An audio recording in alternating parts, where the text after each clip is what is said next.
Welcome back, everyone. This is another installment of MustardHub Voices Behind the Build. In these episodes, I sit down with the people building, backing, and running better workplaces. I'm your host, Curtis Forbes, and my guest today is Satish Kumar. Satish helps lead PerformSpark, formerly known as Review Cloud, Trainery's performance management module. His philosophy is simple: learning, performance, and pay only make sense when they're connected. PerformSpark is the performance piece of that triangle, the part that makes goals, feedback, and growth feel real instead of something that just happens once a year. His job is to make the tool feel useful, simple, and tied to how people actually work. Welcome to Behind the Build. Thanks so much for joining me today, Satish. Thank you for having me, Curtis. Happy New Year. Yeah, Happy New Year to you too. Looking forward to kind of diving in, and I'll kick things off here. I'd love to start with really just you, right? You come from a finance background, which I would say is not always the most direct path into people in HR or training. So walk me through your career journey. What ultimately pulled you into this space?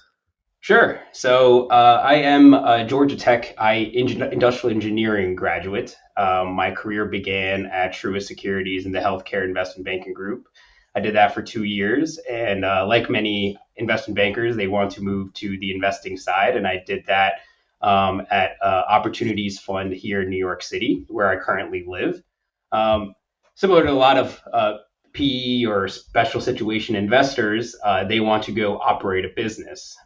Luckily enough, it came at the same intersection where my father's HR consulting company was sort of developing a lot of the software solutions because they were noticing gaps in a lot of their clients' organizations. And, the intersection came where I was able to help.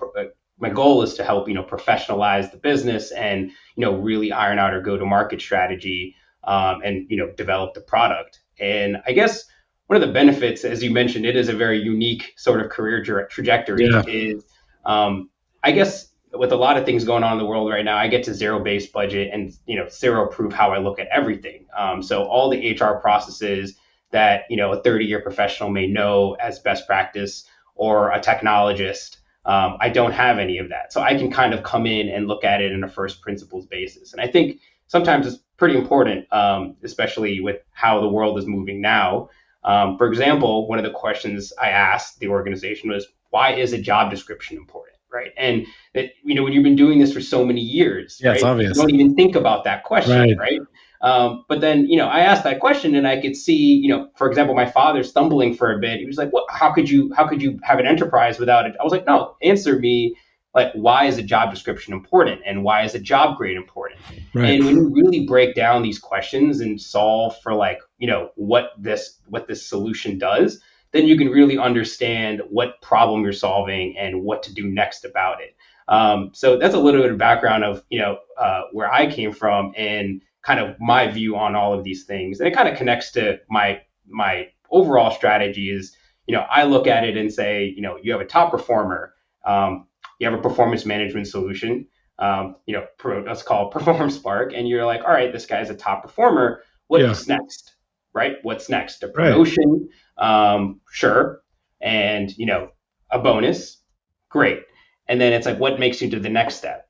And a lot of these solutions, a lot of organizations have this disjointed. I've had conversations with several HR leaders, and these are disjointed processes, or they live in different systems. Some are manual, some are not. So my overall thematic understanding in this, couple months that I've been doing this now, a little over half a year of a crash course, is this should live together as a solution, and we should be aiming to solve these problems with the way the world is changing with AI. So that's a little bit of a long-winded answer of who I am. I love that, though. You mentioned that there were some structural gaps that he was trying to solve. To walk me through what some of those things looked like and where you kind of came in to help fill those. Sure. So, one of the interesting ones, and as the now head of like PerformSpark, which we're, now is becoming a live product, and we're going to be, aiming to sell and grow our customer base this year in, is that one of the untapped markets are these distributed workforces, right? And a lot of our HR consulting clients were, nonprofits or manufacturing organizations that need compensation help, or healthcare facilities that need assistance for their compensation planning and all of Yeah. that. And one of the things is, well, how do you derive your compensation, right? And one of the aspects is based on performance. So, the performance management solution comes, there's no shortage of those in the market. And then you come up with compensation, no shortage of those point solutions in the market. And my thesis is like, well, these should be connected. And, we were just aggregately building these tools in silos, and you'd subscribe, and you could subscribe to different tools. And again, they just live in different silos, or you just have a core employee profile, and, your employee date of birth and gender and all of that stuff lives across these modules, but they don't really work together, right?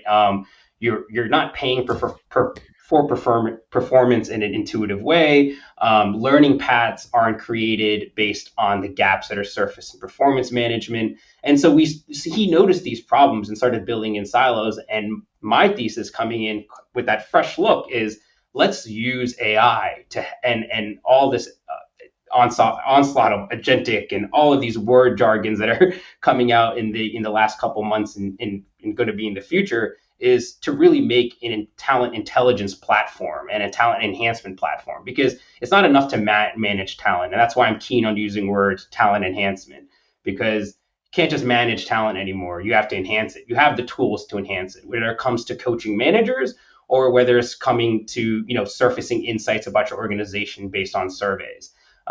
So that's kind of where I was able to come in and just give like kind of a fresh look from the legacy companies and mindsets and frameworks that have been there that are great, that I am learning to how they worked, but also that fresh view of what should we do next for this new Yeah. workforce age that's coming.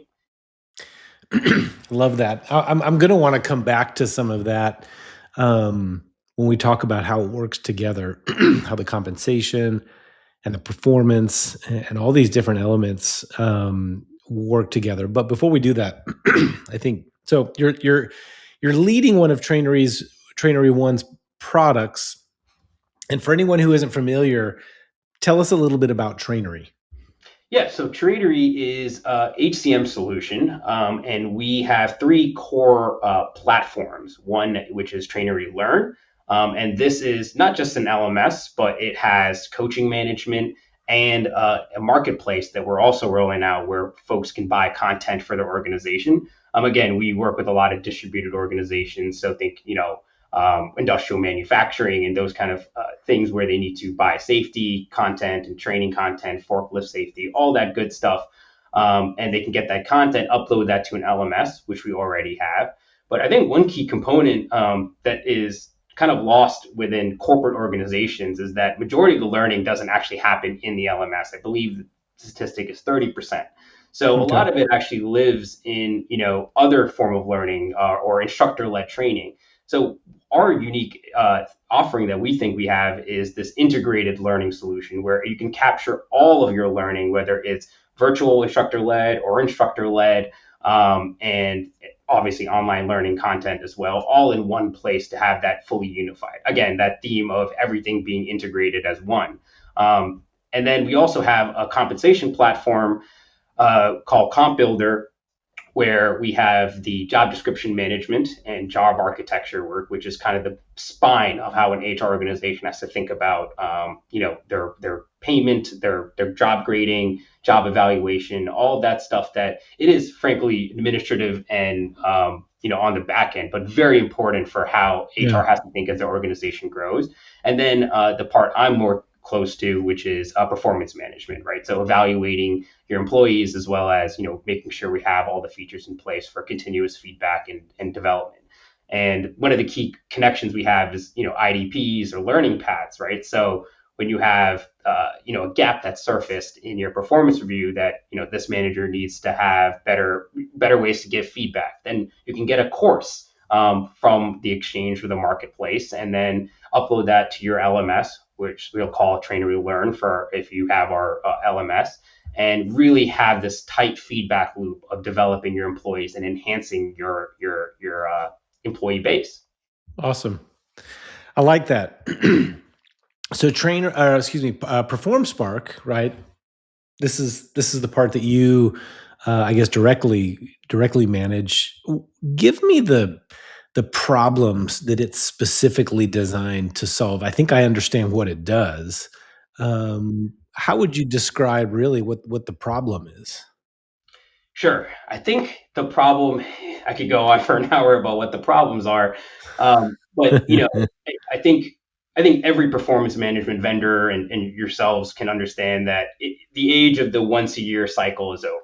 Yeah. That's not the way to, and I think we saw that with the age of quiet quitting, where it was an employee driven labor market and they were leaving to get for better opportunities for more compensation or whatever. So a lot of organizations had to think internally and say, like, how do we retain?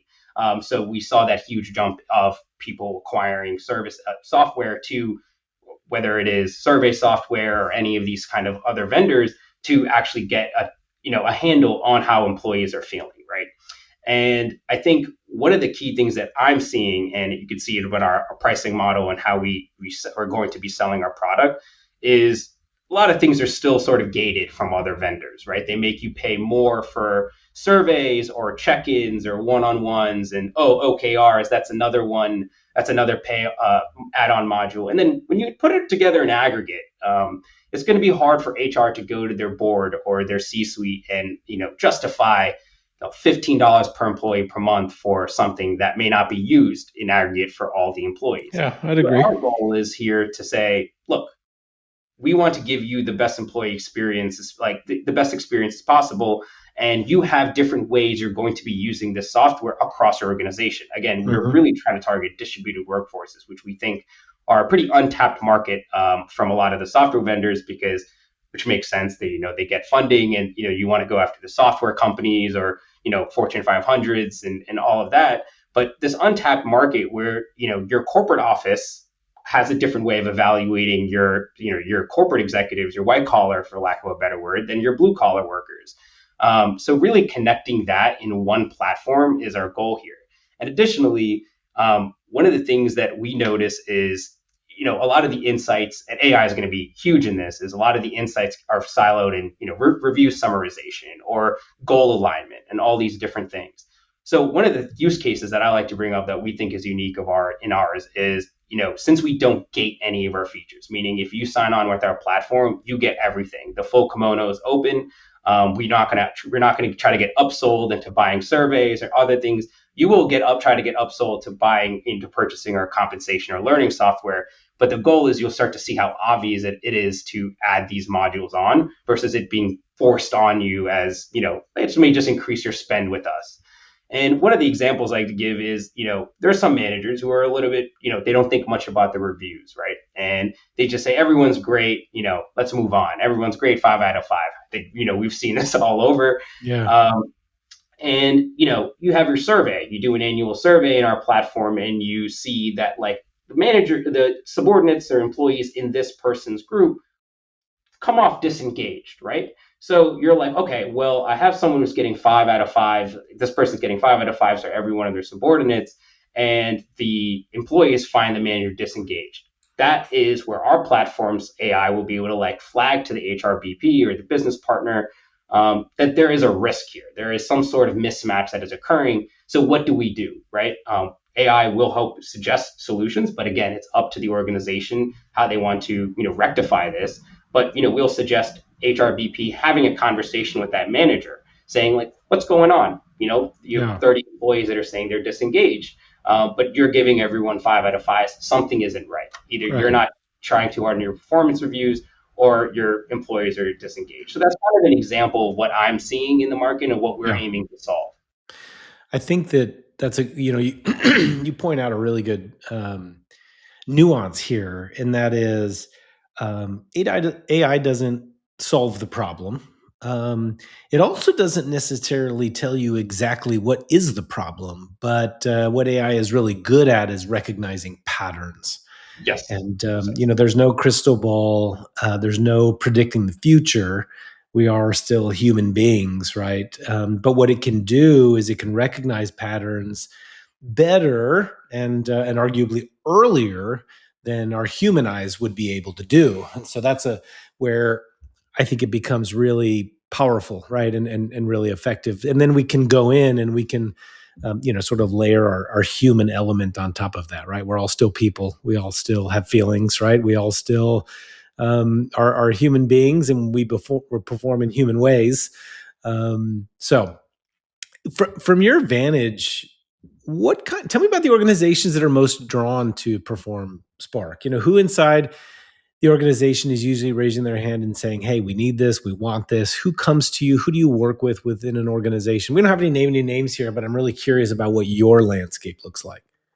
Yeah, so given that we are in the rebrand and we like to call it as we're a new company now and we're going out to market, we have a lot of meetings set up, and I think there is some validation in my thesis that the distributed workforces are a pretty untapped market. And I think a part of it is an example of sort of how companies have viewed their blue collar workers as maybe more replaceable talent, and oh, they're going to leave anyway, so why invest in them, and whether it is the tariff policy, overall manufacturing policy, whatever it is, manufacturing is a goal of America, right? Mm-hmm. And one of these key components is we see there's a huge shortage of manufacturing jobs. So it's really important to keep your manufacturing and industrial blue collar employees happy.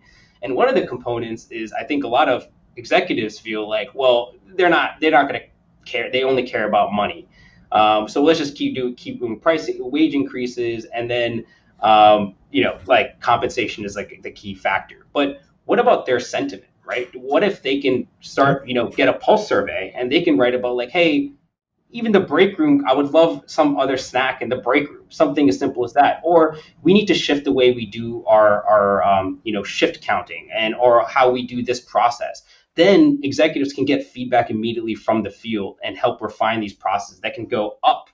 So more bottoms up versus an organization like a lot of the manufacturing organizations from mega to small that are very top down driven. So the when I talk to HR professionals and I say like one of the cool things we have is you can have any kind of configurable cycle. So obviously your sales organization that sits in an office might be different than your guys that are getting down and dirty in the plants, right? And you need to make sure that you're addressing them in their unique way. So, maybe a lot of the bundle suite solutions that you get out of your payroll or your HRIS provider are a little bit more, they're not as configurable. They're not, they haven't spent too much time on developing the software. And then the other ones are way too point solution and they make you pay all these add-ons. So you got to think twice about what you want to pay for and what you're going to use and utilize. And then again, usually the distributed workforce aspect of the company gets the short end of the stick, Yeah. right? So Yeah. we're getting a lot of interest where I'm like, oh, we don't gate it, and you put all your employees, and at the price point you're getting it, I can really engage and get sentiment from my workforces that are actually out in the fields, my field reps, whatever the case is for your organization. And again, I actually had a time where I did a senior design project with a large global multinational company. And they mentioned a lot about how they were losing a lot of employees to Amazon that was right down the street in a rural part of Georgia.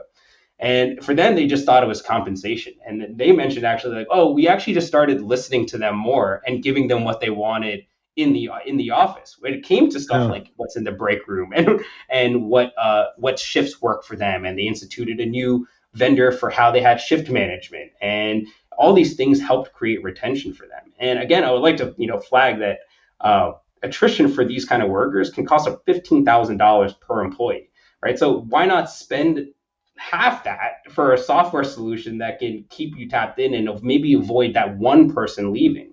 So that's a pretty easy ROI logic that I'd like to, maybe get out to some of the HR execs that are running these sort of organizations and make sure they relay that. And I think they know this, but relay that to their board or their C-suite, who may be a little bit more reticent.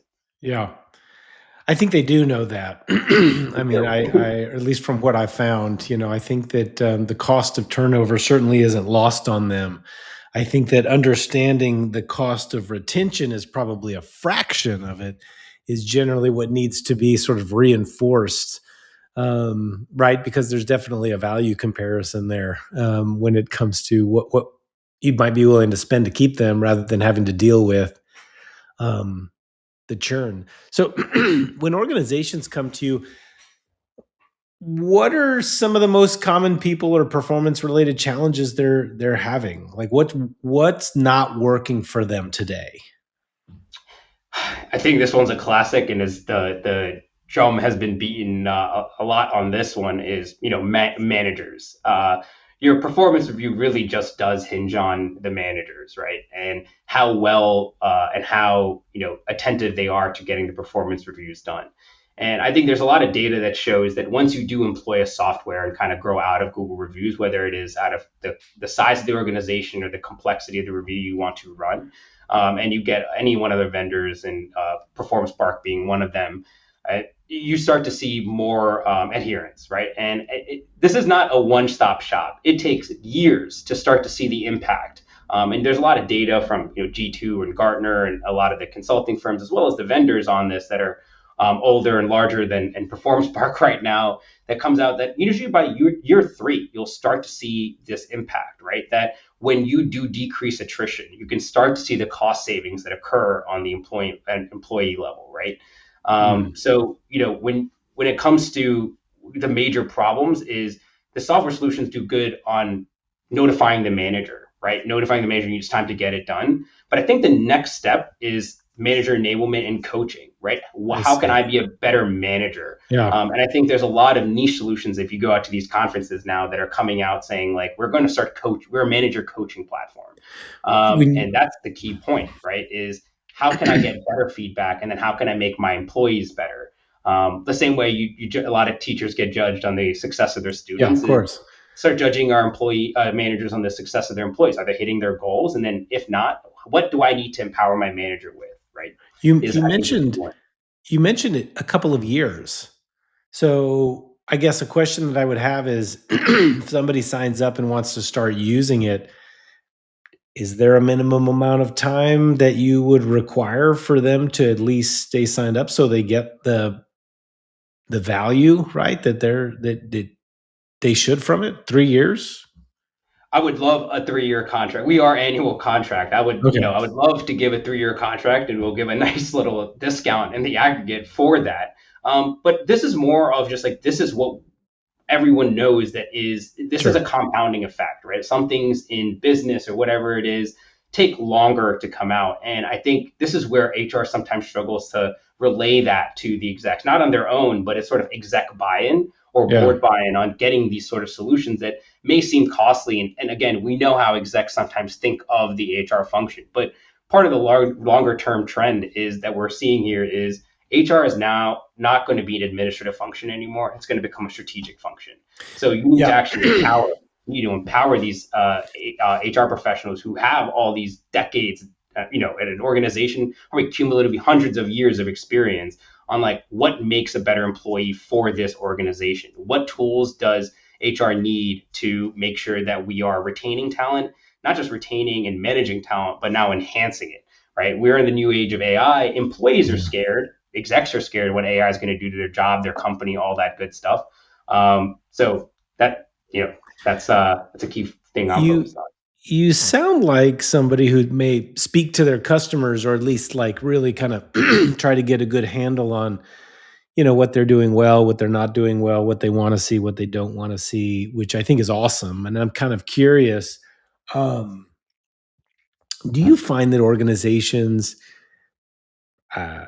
typically correctly identify what these real problems happen to be? They sometimes come in thinking, hey, we have an X issue, and it actually turns out to be Y once they go through this whole sequence of using the software. I would love to get one the consultants from our sister company that this was born out of to answer this, but their bread and butter is pretty much saying, well, no, that's why you need us to come in. But actually, if you did talk to the senior consultants, there is HR many times know what it is. I think in consultants in general, you bring someone else in to help validate what you're feeling as a third party, fresh eyes looking at it, and then they can really present something to the board or the execs that really outline a plan, right? So a lot of it is, why do we need to go do X, Y, and Z? Well, these consultants told us because they have a fresh look at our organization. HR many times know what they need.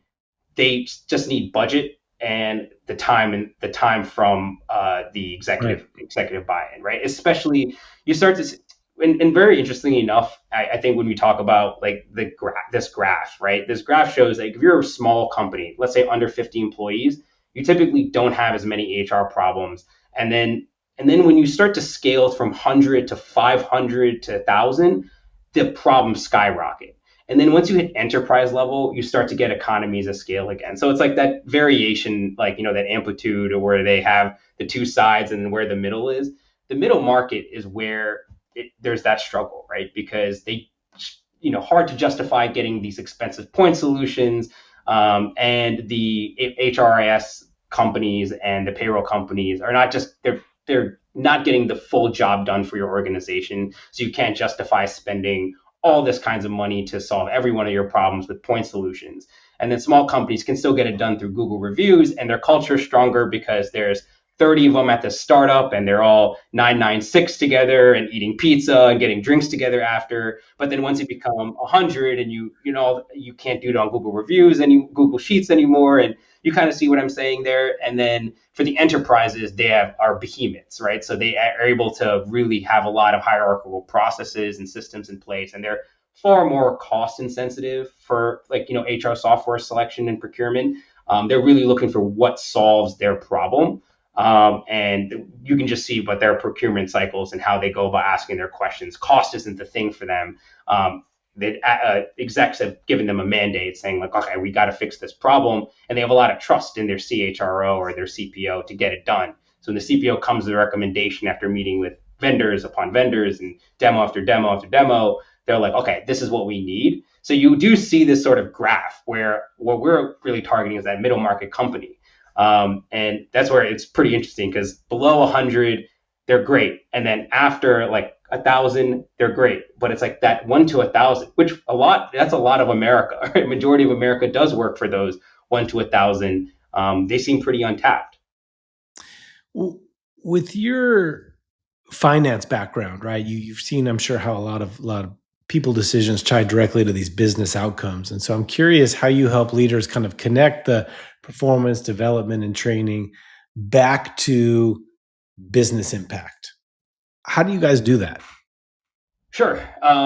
This is actually the tricky one. And you're right. I come from a quantitative background where you look at a lot of numbers, and I know everyone knows we spend a lot of time in Excel and cranking out, analysis after analysis.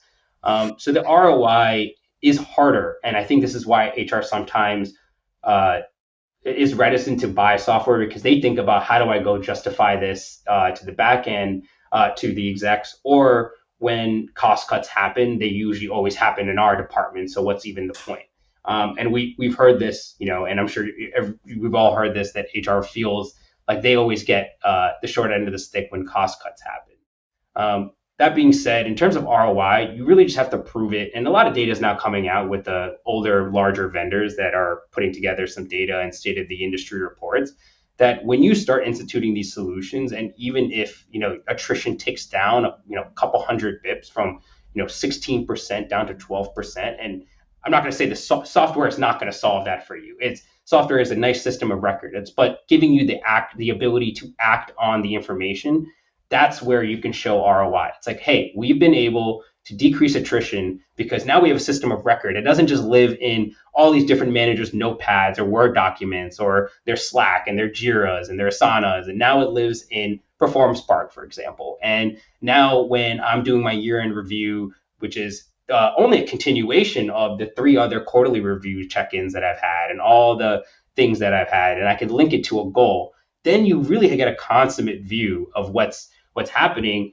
Then you can start to justify the ROI there, right? And also, it's always based on like, oh, are you decreasing costs and all of that? But what about improving productivity and happiness, right?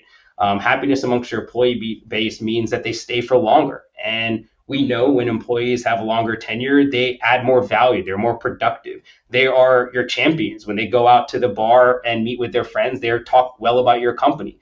These things add up in a way that you can't really quantify in an IB or private equity analysis, but HR knows this. And I think it's our goal to try to, as vendors and people, to put more dollars, put more quantitative metrics behind these things. And we will in hopefully in the near, medium, and long term, to start putting the this longitudinal data that folks want to see. But yeah, I mean, that's kind of my answer. It's like the ROI is always there and attrition and all of that, but what about having champions for your company, right? Yeah. Everyone knows what a great company looks like, and who those names are that are really good in your industry, and everyone knows the ones that are not. Right. So how do you make yourselves one of the greats in your company, greats in your industry for Yeah. an employee? Let's talk about some training, upskilling. Where do the organizations tend to get this stuff wrong? Is it in the content that they're using? Is it the delivery? Is it the follow through? What do you generally see? It is the last thing you said, follow through. I think that, again, when you talk about a performance review, is it your year end and it just stays there, acknowledge, over, let's give him a 7% raise. Great. Let's move on to next year. Okay. And I get that for managers. It's not their day in, day out. It is actually just continuous follow through of, for example, when you have your performance review and they notice the gap and say, hey, you need to improve your writing skills, right? For something that you write as your bid writer. So you write a lot of this stuff for your RFPs, so you need to improve this. And then they give you content, they give you coaching. Okay, then what next? Just complete and done? No. It's about like, all right, let's use that for the next use case. Let's assess how you are then, and then keep coming back, right? So I think, again, the major problem with HR tech and a lot of organizations, the way they're using it is it's just ends in one place, and it's not continuous, it's not iterative, it's not dynamic. So it's exactly what you said. It just ends in one place when you have training, and there's a follow through component, right? So that's why we're big believers in that holistic system. Do you think there's specific skills that have become sort of non-negotiable for today's workforce? Like, especially as roles continue to evolve, what kind of competencies are critically important that are going to be non-negotiable? So I do listen to a lot of tech podcasts, and Lenny and all those the big guys, and the plethora of highly accomplished people that come on. And I think when I hear the CFO of a publicly listed company saying that even they get on a chatbot and ask it questions, or they try and pilot new tools, I think it's imperative that every employee, from the CEO down to the newly hired analyst that was previously an intern, is intellectually curious and is AI functional. So functional, I like that. Functional. Yeah, because I don't want to say AI functional, because there's different uses. Not everyone's going to be, a ChatGPT researcher or OpenAI researcher. You can't expect that. And also, you can't expect, someone who's been doing their job for 30 years to just, change the way they do it on a dime. You have to give them, again, this is where HR has to be huge in giving them the tools that they need. But you need that person to be malleable. You need them to be intellectually curious. They have to be able to go and, ask ChatGPT, like, oh, I heard about this tool. If you're a salesperson, and this is now well done out, but like a gong, when it first came out, like, how do I use this tool? Like, why is this important? Being able to pilot and try new things is the name of the game. That is the skill. And I think it's a competency by itself to be able to use it. And if you are trying to enter the workforce and you know nothing about AI, I think it's already shown that you're going to be very hard to get hired. If you're in a company right now that's selling software, like HR software, and you go to try to your competitor to try to sell a very similar solution, I think one of the first questions I'll ask you is, what AI tools do you use and why? And they're going to see how well do you pick up these concepts, because they want to make sure that when they're doing their AI transformation, they're not going to have an employee that is reticent to change. I think that's the key component. I guess executives can have a little bit of reticence or reluctance to change the way we want to do things. They're way higher pay, they have a bigger resume and all that. But if you are mid-level to like junior level hire or in your organization, you need to be able to use AI. And when the facts change, you have to change. So you have Yeah. to be extremely on top of what's going on. So I think I went on a little bit of spiel, but I cannot emphasize it even more. Even internally here, we are on pilots and demos. Every week I'm trying to seeing something else. I'm like, I had to create a presentation. I'm like, let me try this PowerPoint creation tool. And it's not just using the number one guy in the market that's gotten it eye-watering amount of funding from Silicon Valley, but it's like, what are the companies that really solve your needs? I think that's the key. The key Yeah. is being able to understand AI and knowing how it helps everything in your day. I mean, I couldn't agree with that more. You really just the open-mindedness, Yes, open-mindedness. I call it the intellectual curiosity, but well, exactly yeah, open-mindedness. being curious, being open-minded, being open to learning, and being ready for change. Change is coming, whether they like it or not, right? You just have to be ready. You got to be ready for it, regardless of what that brings. What do you feel like one small change that organizations could make to their training approach that might have an outsized impact? I think it's a good question. Training approach.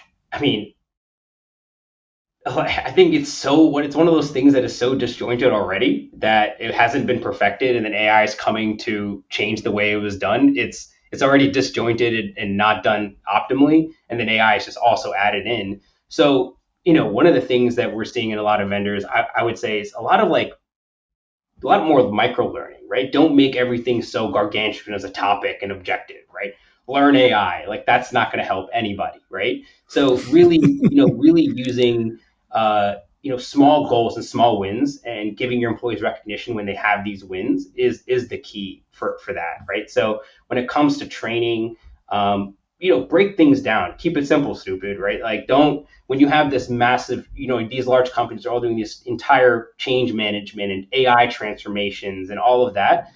I think the key here is to give a lot of small wins and tell every employee what they're doing. So when it comes to, I think you mentioned your question was about like what to do about training is be very concrete and discreet about what you expect out of them so they know what they need to accomplish. I think one of the major problems right now, if you gotta like reread the employee sentiment and stuff, is employees are afraid of AI because they think they're going to get AI out of a job. You executives haven't done much, I guess, to assuage those concerns. But I also think they don't know. They don't know. So be confused together. Don't act definitive in your keynote speech at the end of the year and tell you like I know what we're going to do, and then when you talk to investors like oh we're unsure. I've noticed that a couple times in a couple 8Ks or 10Ks that they don't know themselves what's going to happen, and then they tell that oh we will have job cuts. So I guess my answer is keep it simple. Have a lot of small wins instead of these large gargantuan projects, except especially for your lower level employees, so they know exactly what to do, and that gets them aligned, right? Goal alignment, I think, is another key thing here, especially for organizations as they're changing.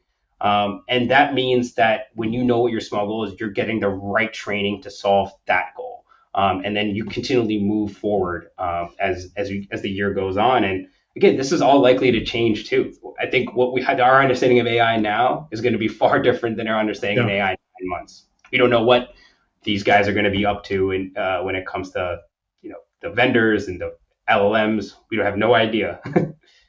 You know, want to kind of shift towards the future for a minute. I mean, when you think about the future of work, what are the big shifts you're paying attention to? Give me some predictions, skills, technology, expectations, how people experience it. Sure. I think it's going to become the way you use AI is going to become a performance metric. All right, it's going to be a skill and a competency that's going to be written in your review, right? How well is it? And it's going to be a major one, I think, across different departments. But I think if we were going to do data on it, if some of the big vendors are going to look at it, they're going to notice this block that didn't exist 2 years prior. It's like, Hmm. how well does this person use AI? and a lot of the skills and competencies that come with someone's adoption of it. So as you mentioned, their curiosity, their open-mindedness, those are going to become key components of how an employee is going to be evaluated. In terms of what I see with technology, I think this links to a pretty seminal piece of paper that was written by Jaya Gupta about context graphs. And she uses CRMs as an example. But speaking about for our industry, HR, is if you have an employee of record, which is a store of record, technology solutions are not about just storing that record. So storing that performance review, writing down your goals, writing down the check-in and one-on-one. It's about that next step. Now we have to become a decision architecture, right? And we have to become a decision workflow of what comes next. So we're all going to be scrambling as HR tech vendors to decide, what do we do with this information that we have, right? Especially for the big players, Workday of the world or SAP is, all right, now we're sitting on trillions of data points. Now, what do we do with this data? How can we actually improve an organization? Because we do sit on this entire data set. Like, what can we do? That's going to be the key. That's going to be the key for the HR tech vendors because they are sitting on a gold mine, right? When it comes to CRMs, that store record for your sales prospects is huge. But what about what we're sitting on? We're sitting on a gold mine here. We're sitting on employee data. And that's going to be key for how organizations are going to grow in the future. So, and how an organization differentiates itself in its culture moving forward. In terms of I guess that's enough on where I see technology. I'm not going to give my insights of where I think AI is going to go. That's there are smarter people who can ask than me. I mean, one only knows or can guess. If I always like to wrap up with, I'm very curious. Business leader kind of came to you and asked, wanted to get this right, wanted to, build some training and upskilling systems and build strong performance within my organization. What's that one single most important piece of advice that you could give them if you only had a second before they walked out the door? Save the hard one for the end, huh? That's right. Yep. If you're like a business leader, and say you're a 50 employee company and you're like, I'm gunning to become a Fortune 500, or I want to become one of the big ones later in my career. I would say, what do you have right now, or what don't you have right now? So both. What do you have and what you don't have right now that you would want, or you want to have when you are 1,000 or 5,000 employee company, right? If you in the HR sense, right? What are the practices and the culture and everything you want to put in place right now, and that you would want to have as a 5,000 employee company, right? And a lot of things in bureaucracy and all of that change. But I think we've seen a lot of tech startups, for example, that really maintain this level of culture, whether it's transparency, the rigor, everything, even as they scale from becoming, a couple of guys in a garage to, a massive company that's publicly listed. So I think it's just like knowing exactly what you want to be and then like doing that on day one, right? So if you want to have this, you don't want to, for example, Stripe hates the PowerPoint culture, and Patrick Collison was big on that. He instituted that from day one, and that stayed all the way through. And if you want to say that I want to have a completely open culture where a junior employee can critique the CEO, and that works for us when we're 25 people because I'm not that different than because I'm just the founder and there's someone here who I consider more of a peer, then make sure you institute that when you're a 5,000 employee company and allow juniors and entry level people to critique the CEO and his management style. So I would ask them is like, think about the culture you want to have it when you are that large company, and then institute those processes today, or future proof it, or make sure you have the right things in place to allow you to grow into that. That's what that's what I would say. It will be more HR guided as an answer than my finance or banking background. I think it's good advice. No, I appreciate that. I think that those are very wise words. So, Satish, thank you so much for joining today. That was actually really great. I feel like I learned a pretty good bit today. Thank you for the time. Yeah, call me. I'm just a guy that's 6 months out of finance and new to HR, but so it's been a crash course myself. But I think right now, when the whole world is changing, I think sometimes having like that fresh view on how to look at these problems and asking those basic questions, like I mentioned, like what is a job description? Why is that important for an organization? Is sometimes a good way to level set going into this coming decade where we don't know what's going to happen, whether Yeah. it's AI or employee data and what's going to happen to labor itself, right? We have no idea. So, Yeah. got to have an open mind, got to be ready to change. And yet, this is a fantastic conversation. I agree with that. I think it's super important to be able to come in with fresh eyes, and this is why a lot of founders who found so much success were not experts in that field when they were at the time that they came in to disrupt it. Airbnb, right? They were not experts in hospitality. Uber, they were not experts in transportation. WhatsApp, they were not experts in communication. You know what I mean? And I think that having those fresh eyes and be able to say, well, why is this? Why do we do it this way? Why is it important? Can we do it a I different appreciate you way? naming some of the greatest startups ever made. I Mhm. hope to have a similar story in the same vein. But yeah, There that's you go. totally agree. Well, thank you to all of us, or for all of you for joining us. This is Mustard Hub Voices Behind the Build. Subscribe so you don't miss the next episode. Also, recommend visiting mustardhub.com. There you can learn more about Mustard Hub and get started for free. Discover how we help companies become destinations for workplace happiness and turn culture into a competitive edge. Until next time.